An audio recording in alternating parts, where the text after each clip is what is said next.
Hello and welcome to the Public Square, a show that explores public affairs and religious liberty issues that affect our nation and beyond. I'm your host, Paul Goodridge, and I'm the Public Affairs and Religious Liberty Director for the South Central Conference of Seventh day Adventists located in Nashville, Tennessee. In each episode, we'll talk to people who are on the front lines of the fight for civil and religious liberty. My goal is to inform about issues that directly and indirectly have an impact on everyday life, ignite meaningful thought and reflection, inspire my audience to action, and integrate faith principles in how we relate to others. Today, we're going to talk about the existential threats to religious liberty in the current climate in the United States. We will examine groups or ideologies or even legislation that may one day infringe upon religious freedom. We'll also put the current state of religious liberty in the context of prophecy.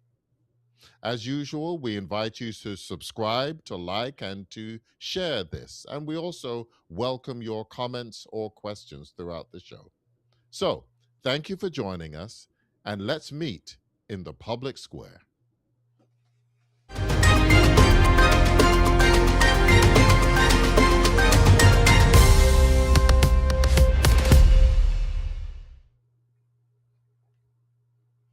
My guest this evening approached the topic of religious liberty from a position of authority.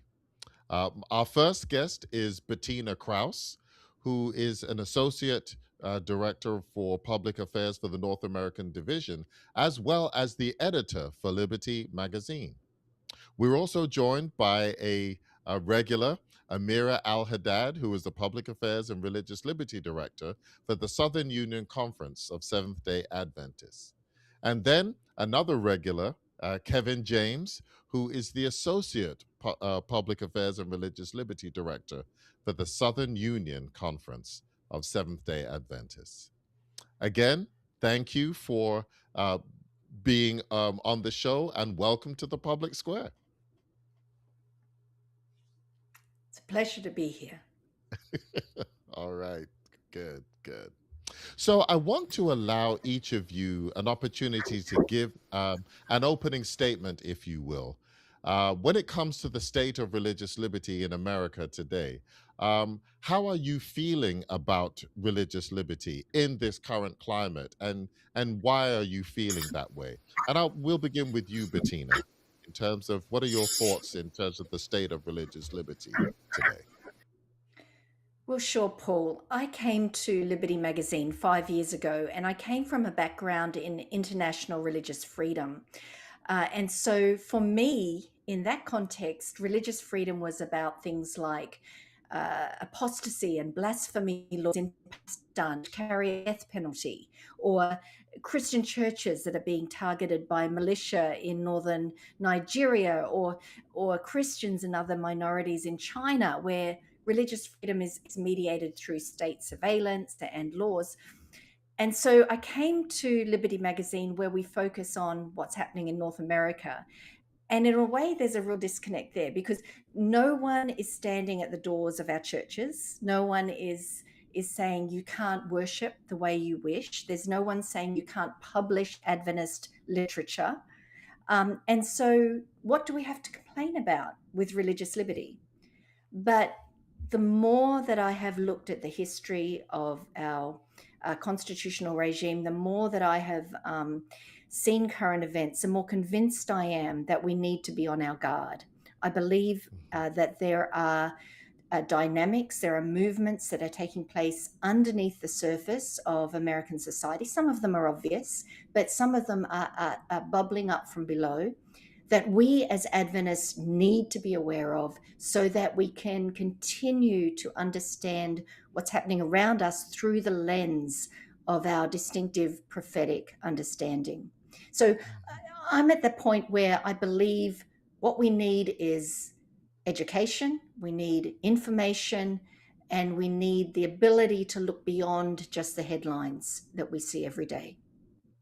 Okay, okay. So I'm hearing concern from you, and I'm hearing a need for us to educate and inform ourselves and individuals as to what's happening underneath the surface and behind the scenes.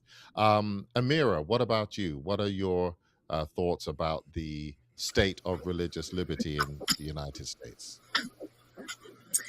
Well, I think if you ask, how do I feel like I'm constantly sitting on the edge of my seat. Mhm.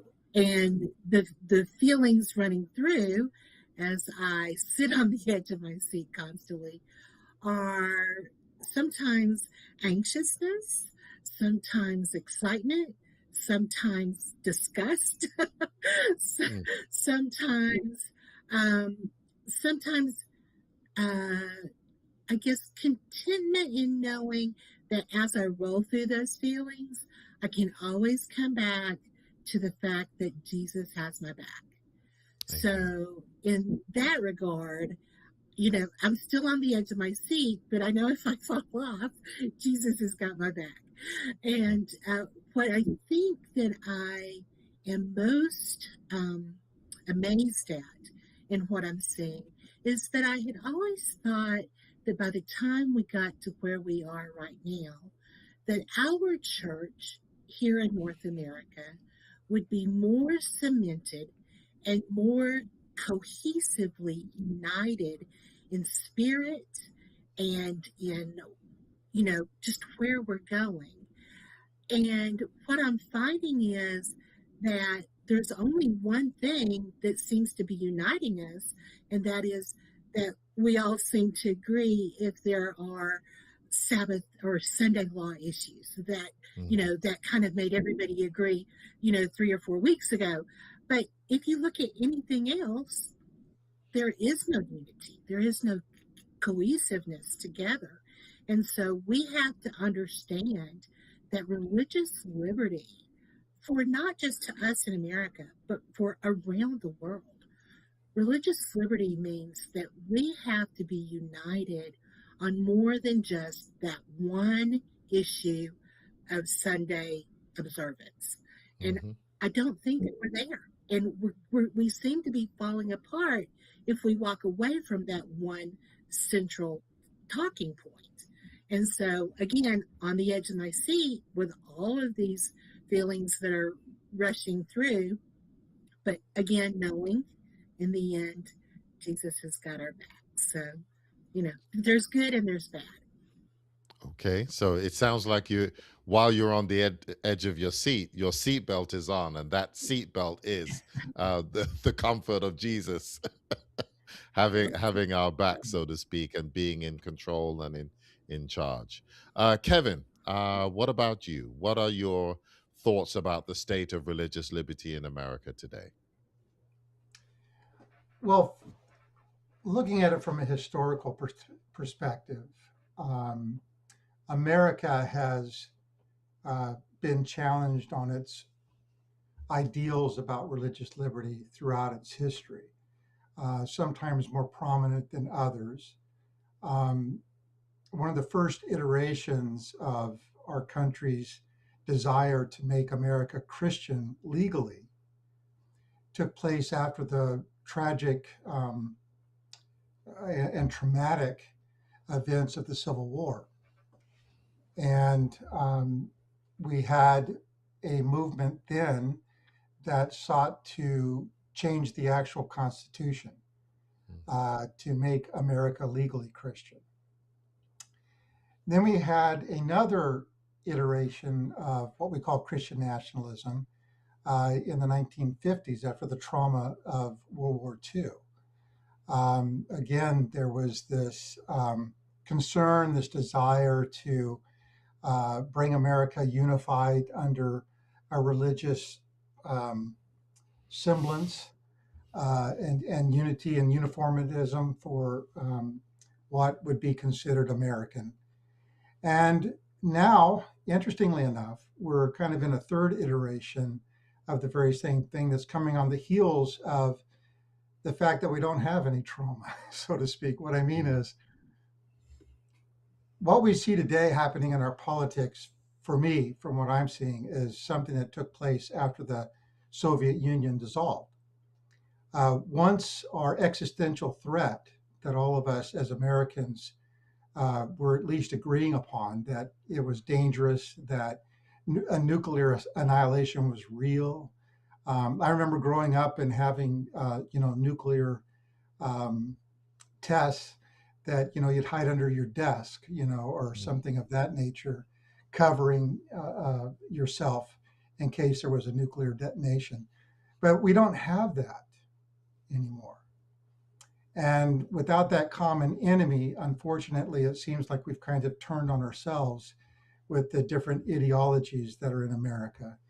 And there's just a lot of in the world. There's just a lot of uncertainty, I think, as well. And people are looking for certainty, and some are finding it in Christian nationalism and the importance of trying to bring us back to quote unquote our religious roots in order to find stability again and commonality and those type of things. But in the pursuit of all three of these iterations of Christian nationalism, the problem is we're not fulfilling America's goal for religious freedom for all people. It's becoming religious freedom for the majority, Mm. and that's what's becoming problematic as I see it. Okay, so I'm hearing from you, history seems to be repeating itself. And Yes, in a so, sense. there are some things that we can learn from the past that can influence us and educate us for the future. So, I want to drill down a little bit more. And again, I'm going to come back to you, Bettina. What are some of the um, threats? Maybe it's the ideologies, maybe it's groups, or it could even be legislation that is making you uneasy and concerned. Give us some specifics of things that are really troubling to you. So, excuse me, I would place my concerns into three categories, three different buckets. So, Okay. the first bucket is ideologies, as you've mentioned. And I'm going to throw around a few big words here, but I'm going to boil them down as well. Post liberalism. This is a movement which we are seeing taking root on both the political left and the political right. And it's an ideology, it's a sort of an umbrella ideology that says Western liberal democracy has failed. Our commitment to creating a civic space where individual rights are valued and protected, that is not the way to build a good society.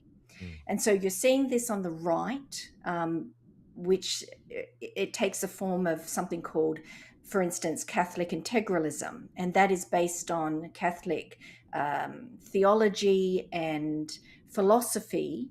And it says, the state should be about more than just protecting individual rights. It should also be about creating a moral society. Of course, the key question there is whose version of morality Mhm. are we legislating? Are we enforcing? And so that's happening on the right, the religious right. Oh, of course, there's evangelical forms of the same idea. We have to legislate a morality in a way that sort of negates our American ideal of individual rights and freedoms. Um, on the left, we also have a similar idea that sometimes individual freedoms and rights need to give way to a version of morality that exists on the political left. And so this sort of idea of post-liberalism is really taking root. Our current Vice President, J.D. Vance, has more than once described himself as a Catholic post-liberalist. We should take note of that. We should take note of these ideologies that say that Western liberal democracy is a failed experiment. So that's one bucket. Second bucket would be new religious movements that we are seeing taking root, especially over the past decade. New charismatic movements, especially the New Apostolic Reformation, which sees political ideas or political battles in terms of spiritual battles, that sees part of its mission as restoring, saving the soul of America. Now, if that language sounds familiar to you, it's Mm, because that language has seeped from just the confines of that movement and has traveled into the main evangelical messaging space. We're seeing that sort of messaging on our social media feeds, and it's being driven by this idea of spiritual warfare that's taking place in America today. So there's that bucket. Third bucket, which I hope we can get to, are the constitutional, political, legal issues that Amira referenced. Excuse me.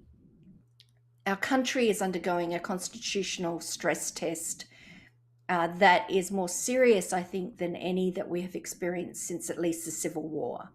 And we're seeing legal due process being eroded. We're seeing constitutional structures that we assumed were steady being rocked. And it's creating an environment where anything can happen. So those are the three areas of my concern. okay. Thank you. You've made a clear um, uh, presentation in terms of those three areas: ideologies, um, religious movements, and constitutional issues. Um, Kevin, what is your kind of response or feedback to these concerns? Well, I think Katrina's, those three buckets are well separated. They're kind of all dumped in together at one time, which is making it a little bit more concerning because you have all three elements happening at the same time. We basically have a situation in which our Constitution, by one political party, as well as the SCOTUS, our Supreme Court, is just the Constitution is being ignored, just plain and Mm, simple. It's mhm, it's not that it's being torn up or ripped apart or anything like that. It's just being ignored. It's just people acting on their own self-interest, and so the stress test that's on our country right now is very real and is eroding constitutional norms that we're familiar with. It's not just a religious ideology that we're worried about. I mean, it's the entire fabric of the Constitution right now is up for grabs. We have an imperialistic presidency. We have a one-sided Congress. It's lopsided, and then we have a Supreme Court that is exacerbating both mm, in their decision making, not only when it comes to religious liberty, but to things like immigration and whatnot.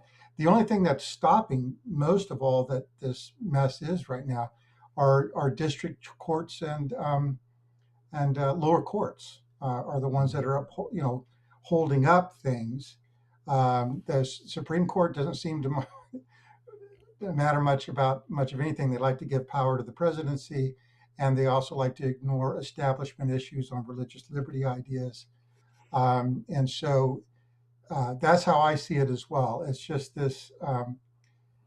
It's just ignoring the Constitution, breaking out of the norms. They're pushing as far as one can go, um, and seeing if it'll stick. And mhm. so we're finding our Constitution under a lot of stress, and I think it's at least as bad as it was in the Civil War when several colonies decided, hey, or several states decided, hey, we're going to go another direction than unity, and that's kind of what we see right now. Is we're Mhm. going there's one ideology right now that wants to push through without the unity of all. It just Yeah. seems to be a unity for certain ones.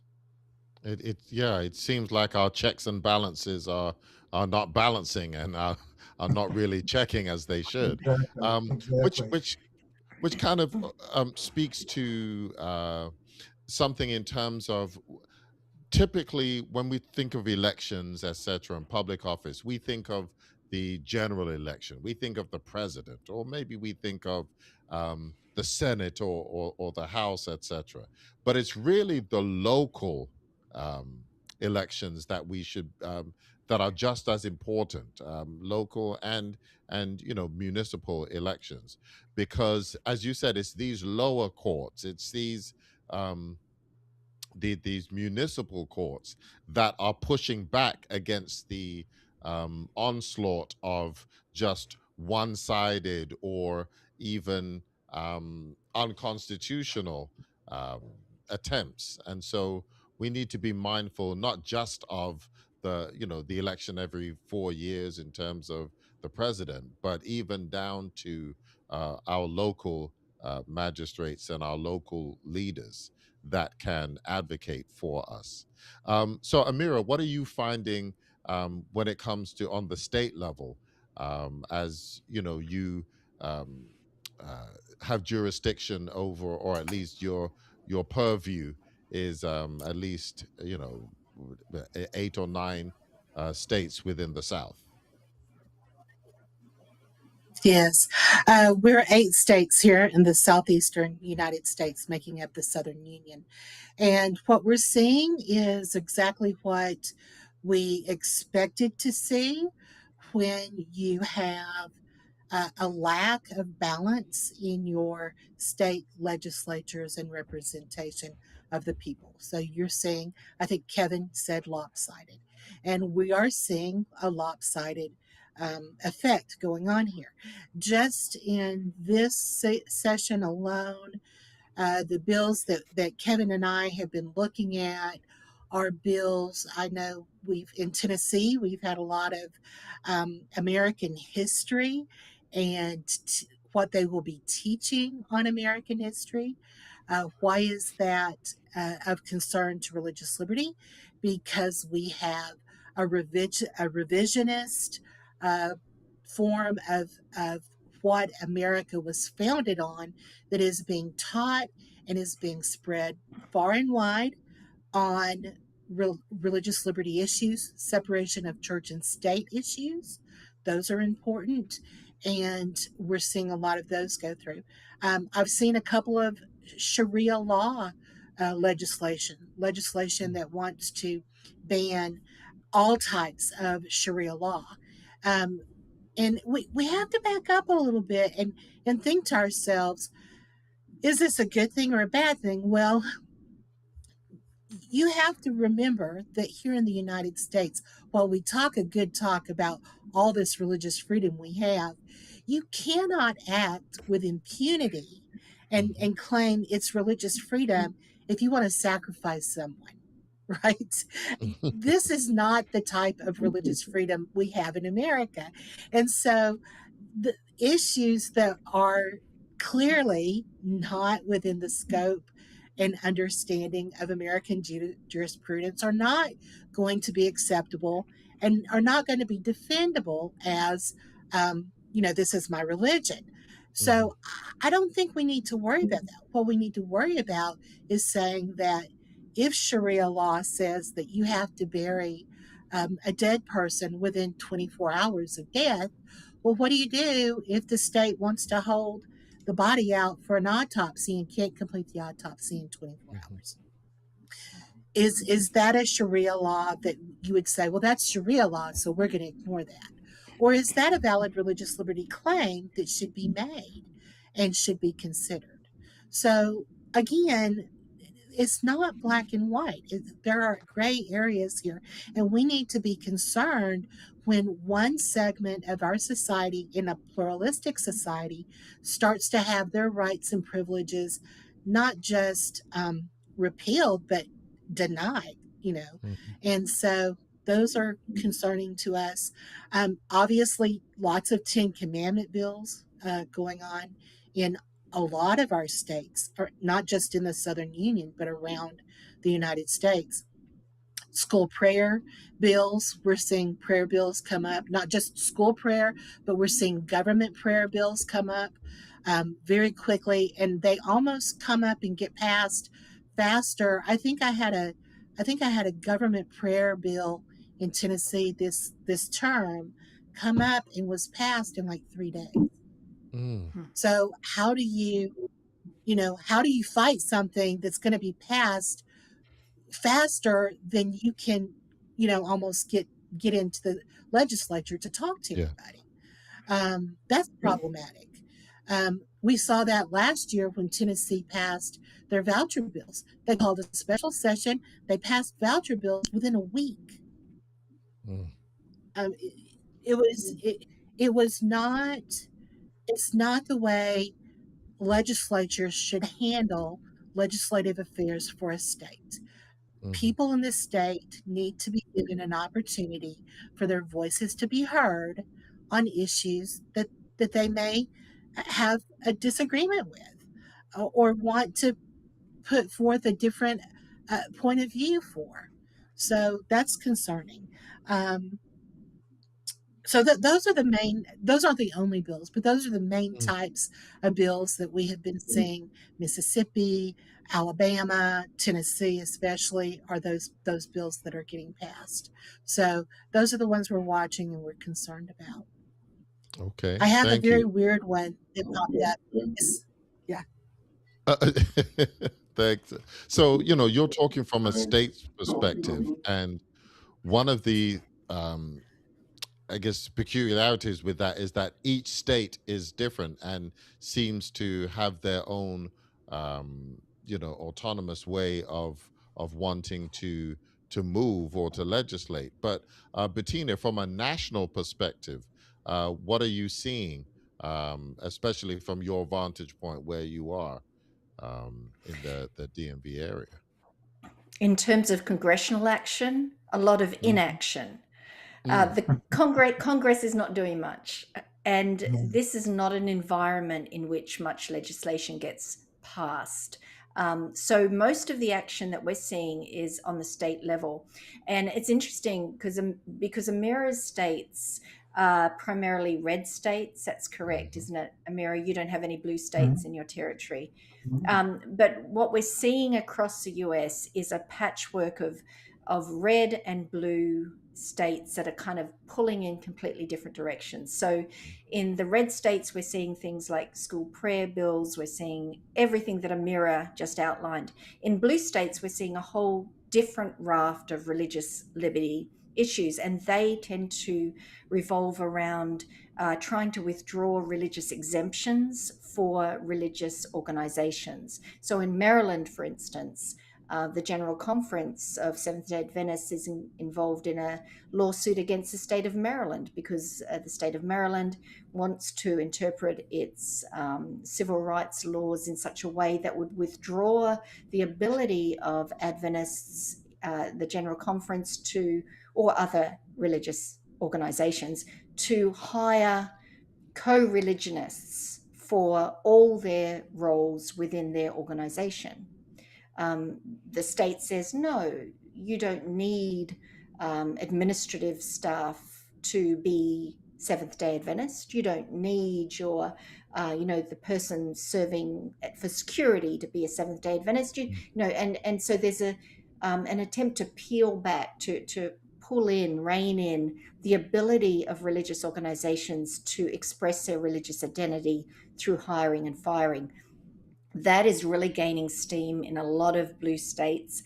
Another area is in adoption and foster care in blue states, where you're seeing Christian families or families with conservative values, family values, being denied the opportunity to even participate in foster care Mm. because they will not affirm that they will support a child's gender transition, for instance. Mhm. And this is a theoretical child, not a Yes. reality, but just to affirm in the abstract that they support that sort of approach. So, we're seeing what's happening in red states, we're seeing what's happening in blue states. At the national level, what we're seeing more is sort of um, a lot of talk and a lot of smoke in terms of Christian nationalist rhetoric.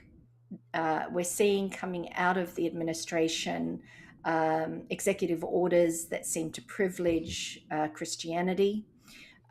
We're seeing formations of commissions, such as the Anti-Christian Bias Commission, which on their face fine, but it's sort of the undercurrent of this is we're privileging Hmm. one religion over another within the pluralistic American society. So, you know, I think in terms of legislation, uh, I think we'll be waiting a while for this Congress to actually do anything tangible, whether in the realm of religious liberty or uh, any other area of legislation. Mm, mm. So Kevin, in the meantime, if if each state is trying to do what they think is best for them, and if, as Bettina is saying, Congress itself is seems to be stalled or impotent or just failing to act, and then you have the power of the pen in terms of the executive orders, how how easy, so to speak, is it for one particular point of view and those who are trying to push that particular point of view that may have the ear of the president? How easy is it for that to become potentially the law of the land? Well, potentially, I think it could be. I'm kind of like with Bettina, though. The Congress is not doing anything but fight over funding. Mm, We have these periodic shutdowns. All we seem to be getting out of government now is government shutdowns. mm, That's about as far as it's going. Now, in the states, of course, there's a little bit more going on. But for example, in Mississippi, I don't know, Amira, you can correct me on this, but I think we had something like 8 different bills on the Ten Commandments. I think most of those are gone now, except for maybe one, and they didn't even get very far. So, what's interesting is what I see in the States is that there is a point of view that's trying to get across.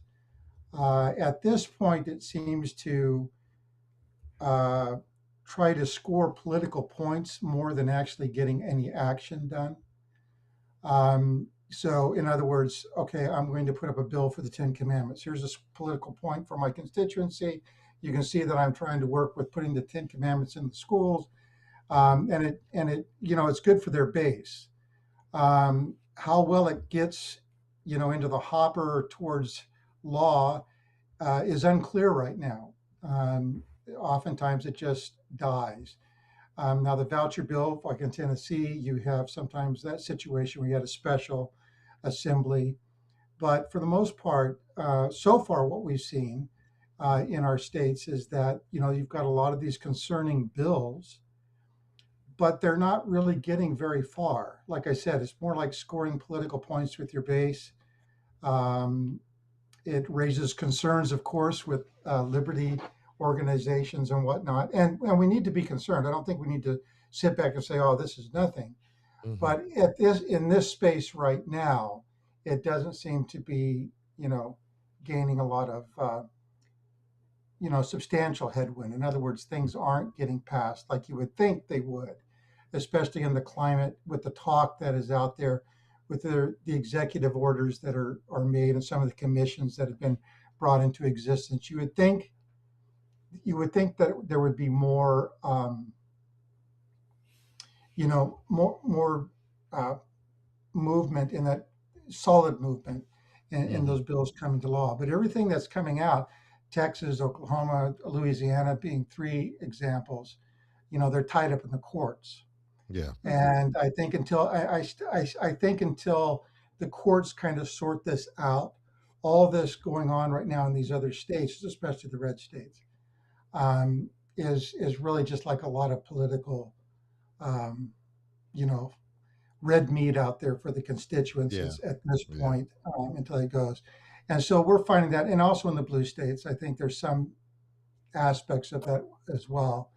But so it's going to be interesting. It's something we need to always keep an eye on. I think we need to be aware of what is happening there. And the part that we can play is simply writing our representatives, short Hmm.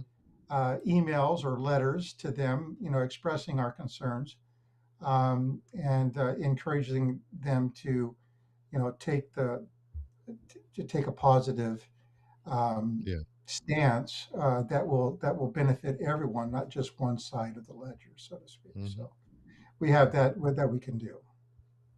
So, what I'm sensing, and correct me, and any of you if I'm wrong, but I see that there's seems to be a lot of test runs that are happening right now.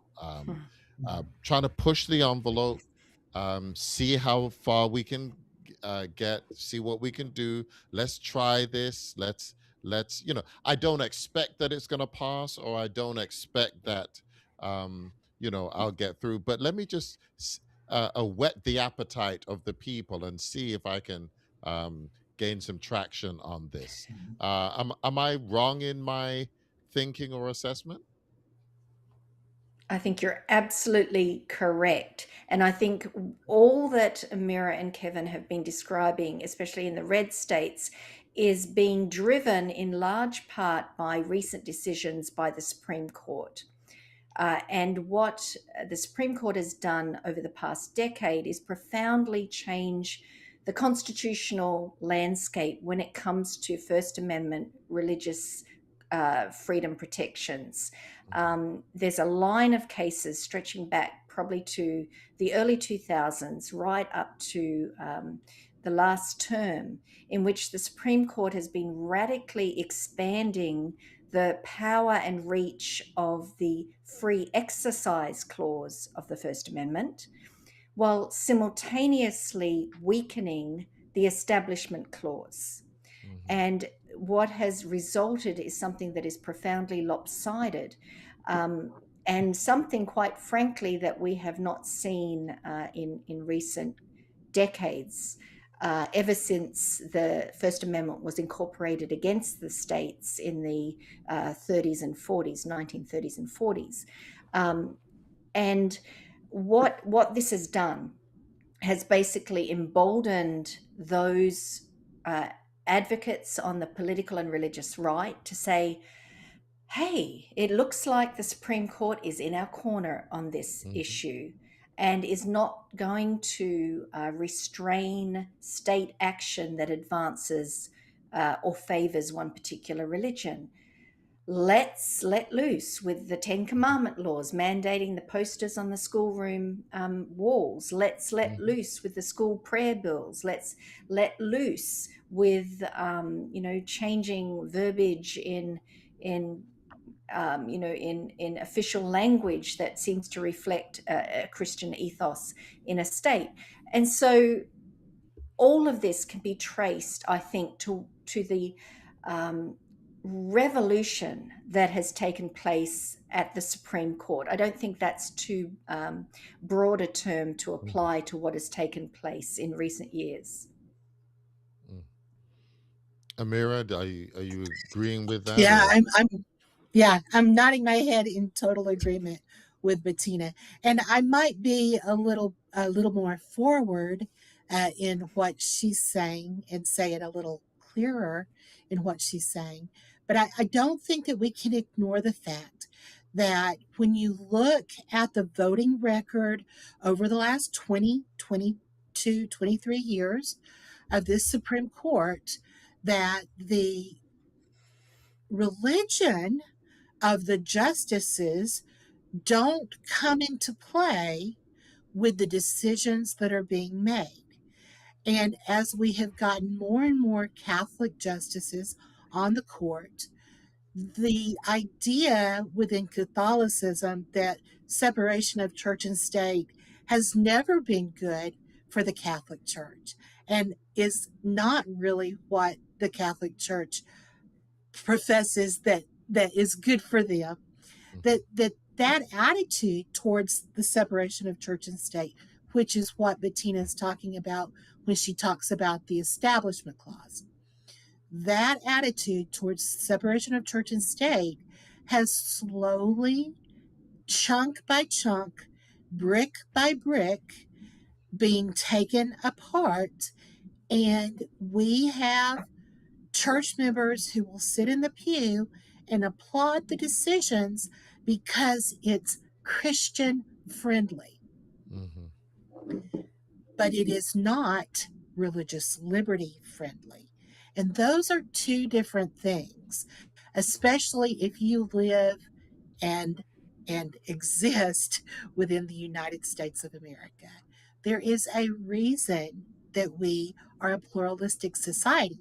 There is a reason why religion has flourished in America, and it's essentially because when it comes to religious ideas, we've had a marketplace of free ideas here where you can express those ideas and you can act on those beliefs and you can share those beliefs.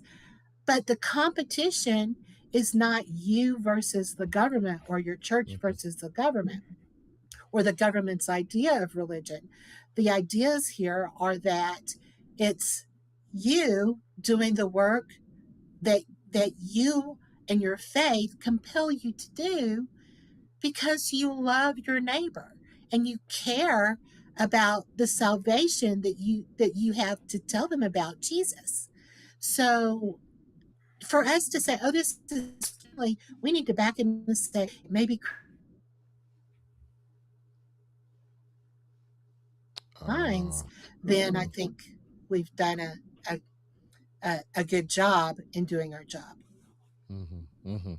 I kind of want to go back a little bit to some of the ideologies that you were mentioning in the beginning, Bettina, and from the perspective of, I think it's a mistake to think that all legislation, um, all policies are the brainchild of the president of the United States, no matter who the president is, no matter what the administration is. But it's not about the one person who is at the head of the administration. It's about everybody else who has an ear to the president. It's about the interest groups that seek to push their legislation, that seek to look for that quid pro quo, etc.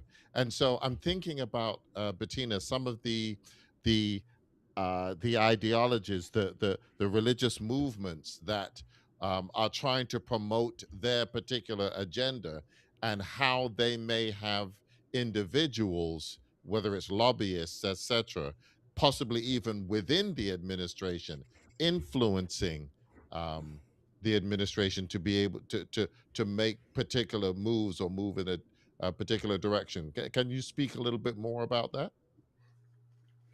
Sure. There is, as you say, Paul, there is nothing new about policy think tanks having wish lists for a new administration. There's nothing new about that. I worked on Capitol Hill for a number of years, and that was the bread and butter of the work that's done on Capitol Hill. You're bringing your policy wish list to those who you hope can influence those in power, and that's just what lobbyists do, whether it's a lobbyist for a company or a lobbyist for a church. But what we're seeing, I think, that is unique in recent years is the formation of a religious lobby that we've just really not seen before. I mean, you remember the moral majority back in the Hmm. 1980s. Hmm. That was primarily, not completely, but primarily driven by evangelicals. That was their show, and they more or less drove that bus. And what we are seeing now is a much bigger tent when it comes to the religious right lobby. So we're seeing conservative Catholics, we're seeing charismatics, which were certainly not part of that original moral majority. They are also part of this sort of big tent religious right. Definitely the evangelicals, they're still there, of course.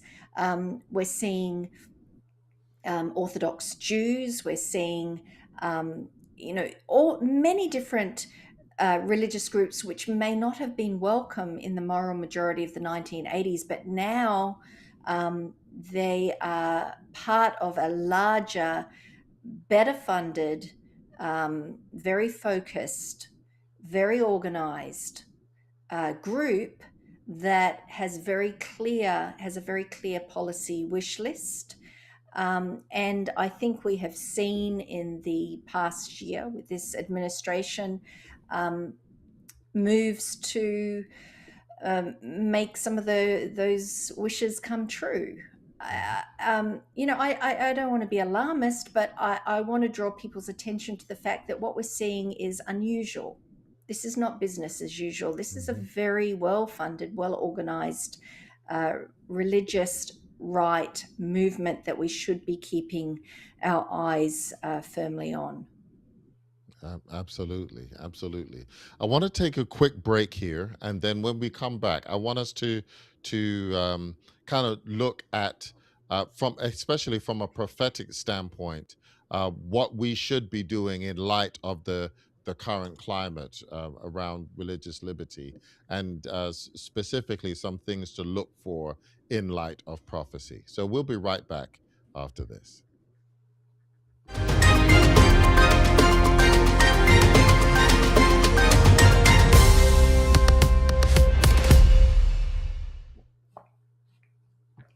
So we've been talking about threats to religious liberty oh, good, I can't even speak now.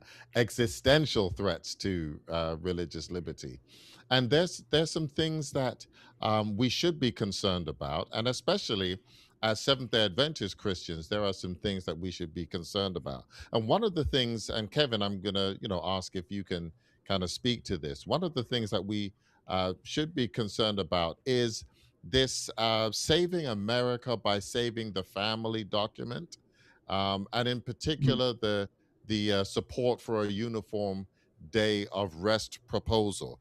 Um, what's happening with that, and why should we, as Seventh Day Adventist Christians, or as a religious body in general, why should we be concerned about this? Well, of course, coming from a Seventh day Adventist perspective, our eschatology from our inception almost involves the fact that in the end of time, there will be measures taken to force worship upon others, or try to get people to conform to a particular kind of worship. And in Adventism, we see that under the issue of a Sabbath Sunday kind of conflict, and it's been with us. It's our DNA all the way through, and so we're very we're very sensitive to that aspect. And so when when papers start coming out from conservative organizations that start talking about universal days of rest, it piques our attention very quickly, Hmm. because we want to get on top of that, to see what's being said. Now it's interesting that Project 2025, intimated the a day that it should be Sunday. They said should be kind of Hmm. a day that's set aside for people to be able to rest, and it was under the rubric of the idea of that companies should be made to pay time and a half more money to those employees that are made to work on their day of rest. Now, interesting, they also said they also included other days of rest, other beliefs like Sabbath or Fridays or something of that nature. So it was a lot broader in its understanding. But also in Project 2025, there was also an alternative view that was acknowledged within that document. Now, what's really interesting about it is that that document's 900 pages long. It's a behemoth, and the whole issue of that extra pay comprised of about 4 paragraphs. So that tells me something about the importance of the focus of the authors, if you follow Mhm. what I'm saying. They have a Mhm. whole lot of other stuff that they go into great depth over, as far as how to deal with economics or how to deal with our military or how to deal with other areas of our government. They go into great detail, but it comprises about 4 or 5 paragraphs for that Mhm. issue. The same way with this new report that came out of Saving America by Saving the Family, I think it's called, Yeah. coming out of Heritage again, concerned that the fact that families are shrinking in the sense of how many babies people are having these days. They're very concerned that America can't keep up economically with the world because we don't have enough workers coming into the workplace. Mhm. And they ought to be concerned because we're kicking out the immigrants that provide such a heavy support for this workplace. And so they're in panic about the loss of this demographic. That we're just having 1 or 2 children, or couples are waiting a lot longer now. So they're trying Mhm. to, in that whole report, it's mostly talking about uh, family friendly policies that will not penalize the family, but actually kind of support the family and help families to want to have children, to keep them more cohesive, and on and on and on. Mhm. Saving America by Saving the Family. I mean, the title's all right there. Well, in the Universal Day of Rest, that comprises of 5 paragraphs out of a 168-page document. Again, my question as I look at this is they've got all this other attention and focus in detail on other areas about how to support the Mhm. family, that this universal day of rest really is, though something we want to keep an eye on, it's not something that's in there, it's not a laser focus on that. Mhm. And so they're talking about, of course, Sunday, and again reiterating the importance of how helping families be more cohesive and stronger through having a time of rest for the whole family, that's not interrupted by one of the parents or both of the parents gone working, trying to make ends meet. So it's a part of that aspect. So all I'm saying is that it's something to pay attention to. But right now, what I get out of those 2 documents is it's not a what can I say? It's not a burning issue Mhm. within the Heritage Foundation to try to get that implemented. Okay. It's something that, oh yeah, that would be nice. That's nostalgia. We got blue laws out there and all that kind of thing. But as far as now, what's also interesting about it, and something to pay attention to in that, is that these Sunday blue laws were not laws that forced worship. They were Mm. laws that were designed to protect the peace and calmness of the day for people again to Mhm. enjoy a worship experience if they chose to do so. Has nothing to do with forced worship. And so now, of course, we as Adventists can see a danger. If we take a step that direction, what's the next thing we're going to see happening? Especially when Yeah. we're looking at a Supreme Court today, like Bettina so uh, clearly said, along with Amira buttressing it, is that we've got a Supreme Court that just doesn't has no concerns about establishment of religion, and they Mhm. want to broaden free exercise so much. So it would be easy for us to envision that, okay, well, they do a universal day of rest that, nobody has to work on that day. We can envision that even though it's very, it's not coercive in the sense of worship, it's coercive in the sense of the economy, because there's one day that's left out for somebody that can't work, right? Mhm.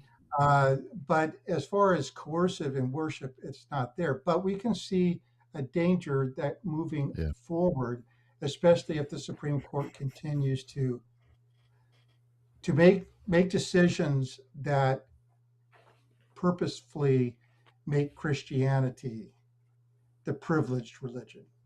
Because Mhm. any time that a religion is privileged, it's never been a good thing in history for other minority religions.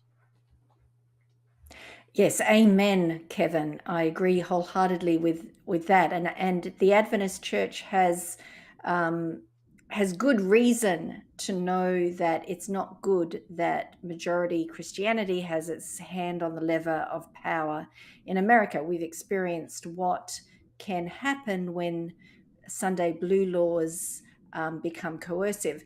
You know, it's interesting, Paul, that the history of blue laws in the United States really stem back to an issue of irritation with immigrants, Mm, because there was an influx during the 19th century of Catholics from Ireland and Europe, and the good Puritan Americans were absolutely scandalized that these Catholics would keep Sunday in a very different way to what Protestant Americans would. You know, they were quite mhm. happy to go to mass and then head to the bar or head to, the Yes. local entertainment, or do this. And so the Sunday blue laws were actually not targeted at Seventh day Adventists or Hmm. Jews. They were originally targeted at these so called continental Sunday keepers. So the history of Sunday blue laws are steeped in religious objectives. And as time went by, the courts, especially in the early 20th century and mid 20th century, started to interpret them as having a secular purpose. In many cases, it was pretextual. The religious purpose was still there, but the secular purpose was the one that was acknowledged. And so when we see Sunday blue laws being proposed uh, in today's context, yes, they're going to have that pretext of a secular purpose. I think there is little doubt coming from this group that the underlying purpose, or at least a significant purpose, is to synchronize American life around an agreed religious day of rest. Hmm. Yes, secular benefits, but there is also that significant objective as well. And so, yes, I agree with Kevin. There is, we need to take this in the broader context of these documents, but we also need to take it within the broader context of what's happening generally in Hmm. society in the area of religion, law, and culture, and realize that you know these things can get traction. Yeah. Yeah. So our time is coming to a close, but I think it's important to recognize and understand that in the big picture, as far as religious liberty, years ago, you would hear of some of the prophecies in terms of, universal worship, or in terms of a day of rest, and you would think, oh no, America would never do this. We would never get to a point with some of this. But now we realize where, no, I can see where this can happen. I can see where rights and established laws and norms in the Constitution and liberties that we have freely just taken for granted, I can see where they can be taken away. When you think of citizenship, of course, if you were born in the United States, you're automatically a citizen. But now, with all the attempts to within the area of immigration, etc., I can see where these things are happening. And so, Amira, in light of this, in light of what we've been told as far as prophecy, in light of our history, in light of what we are seeing happening, what should we be doing as Seventh Day Adventist Christians, and in particular, and just Christians in general? Well, let's start with Seventh day Adventist Christians to begin with.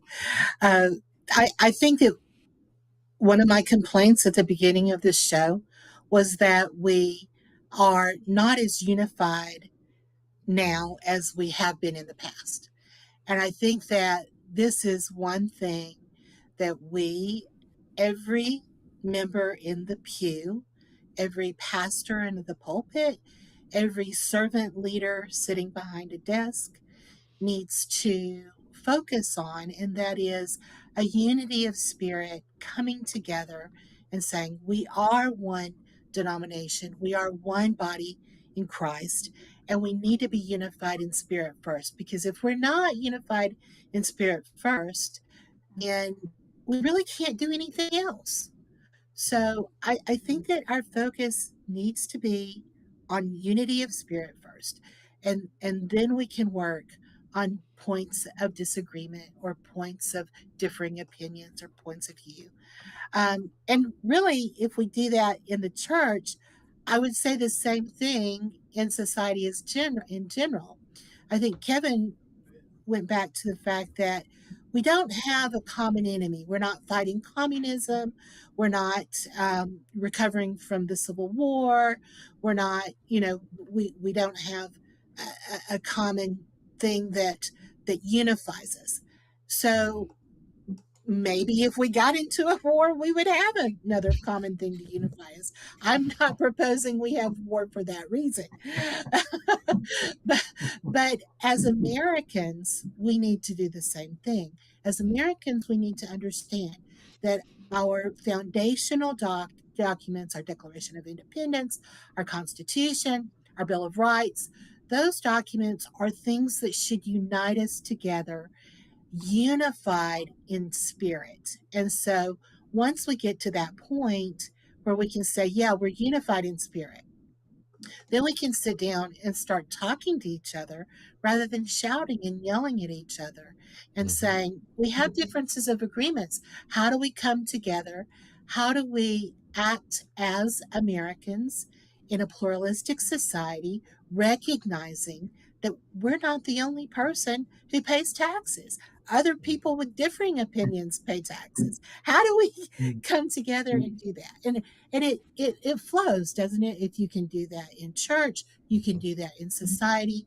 And I think that that's really where we need to start looking, rather than just this self-reflecting belly button navel gazing that we tend to do.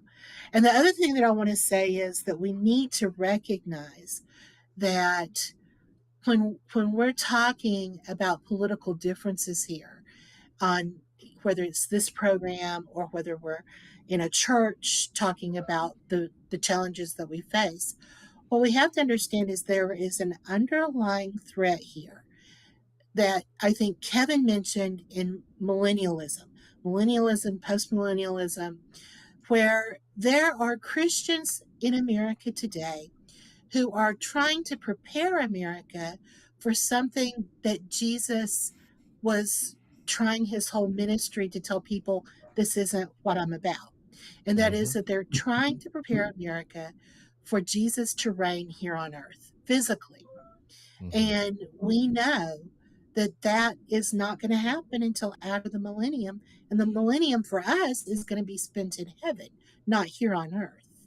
And Mhm. so we need to understand as Adventists that this doctrine, our understanding of the millennium, other Protestant religions' understanding of the millennium, are very, very different. And these are integral into our approach to religious liberty.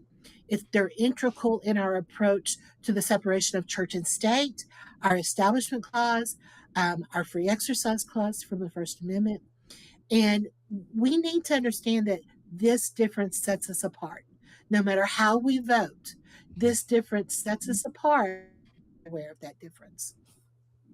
Okay. Thank you, Kevin. What should we be doing in light of the current situation, and especially in light of prophecy and where things seem to be going? Well, I think we should just continue to live our Christian lives as we should be living. I don't think that should change. I think we ought to become even more engaged with our faith as it relates to our society, in the sense that we have a voice, we can pin concerns or support to our, our representatives locally or state, and pay attention to some of those things. But I think, just continuing to do the work of that Christ has called us to do Mhm. is something that we can't allow to be distracted from. And that may mean doing things that are outside of religious liberty context. It may mean addressing things like we see with ICE and all the other dehumanization Mhm. um, procedures and things that are going on with our government right now. We need to cry out for the poor and the oppressed. We need to defend them as much as it is to defend against them putting a universal day of rest together. Um, I think, and it's very interesting to keep in mind on this, and that when Jesus gave that um, parable in Matthew 25 about the sheep and the goats, it was all about how we related to our fellow man as far Yes. as the demarcation in the judgment. And so, what we should be fighting for is, Jesus says, "Occupy until I come." And Mhm. and I think that what that means is living the Christian life, being servants to our fellow man, defending humanity and seeking justice for the oppressed and the weak and the minorities, no matter Mhm. what their stripe is. They're Mhm. human beings that are made in the image of God, and by that very fact, they have dignity that is worth um, preserving and enhancing and working for, even if it means hardship for ourselves. Mm. Um, and I think that's something that we can't lose sight of. We just need to remain shining our lights and speaking up where we can. And there's no need to panic. Jesus is Okay. coming on his timetable, and we just need to be ready. We need to be that faithful servant, as Jesus says, giving the Mhm. meat in due season, as we're supposed to be doing. Okay. Okay. So if I'm hearing you correctly, rather than, as we're approaching these proverbial last days, etc., instead of withdrawing from the Hmm. world, we should be engaging more with the world. And this is Agreed. where, again, and you briefly mentioned it, engaging with our, whether it's our local politicians or our local leaders, as well as our, state and national leaders. Because I think part of the issue is when these laws and legislations and things are being proposed or moved through, people don't necessarily know the impact that it has on certain groups of people. And so, oh, well, this sounds good, but you don't know the unintended consequence that it may have on a particular, group of people or those who may think differently. And so it's important for us to be able to educate our leaders, to be able to educate our legislators, to be able to legislate our municipalities in terms of what some of these unintended consequences could be for particular groups of people, not just us. But again, Kevin, fighting for the immigrants or fighting for those who are less fortunate or fighting for those who are marginalized, who may not have a voice. And so I appreciate that. Bettina, I'm going to give you the last word in terms of where you feel we should go from here in light of prophecy when it comes to religious liberty. Well, I think Amira put it beautifully. We need to put our identity in Christ before our political identity. That's key. Kevin summed it up also beautifully. We need to live without fear. I think we need to rethink what religious liberty means. It's not about defending our rights. It's not about constantly looking over our shoulder to see, what oppressive law is coming down the pike. It's Mm, about representing the character of God in the public space. And the God that we serve is a God of freedom, and is a God of love, and a God who created each human being with infinite dignity, infinite worth.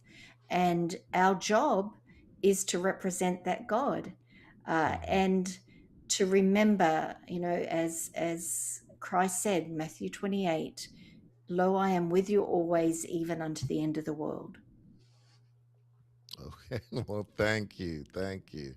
Bettina Kraus, Amira Al Haddad, Kevin James, I want to thank you so much for coming on the show and for sharing with us some existential threats to religious liberty, but also giving us a sense of hope that no matter what we see and no matter where things are heading, there is a God who sees all and a God who has gone before and is making the way for his children, for his people, to be able to navigate safely, and ultimately for us to be able to live and reign with him throughout the ceaseless ages of eternity. So, again, thank you for appearing on the show, and we appreciate each and every one of you for taking your time to be on. We'll be right back after this.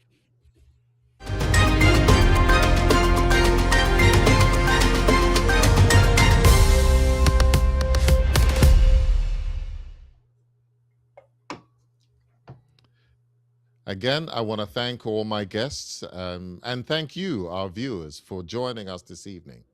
We do hope that you've been informed, ignited, and inspired, and that you are ready to integrate what you have learned this evening into your everyday life and interactions with others. I invite you to join us for our next episode on Thursday, March the 19th at 7 p.m. Central Standard Time, entitled "It's Time for a Healthcare System Checkup," where we will discuss the state of healthcare in America. Until then, again, I encourage you to subscribe, to like us, and to share this with somebody so they too can be informed and inspired and ignited to work. So until then, I'll see you next time when we will meet in the public square.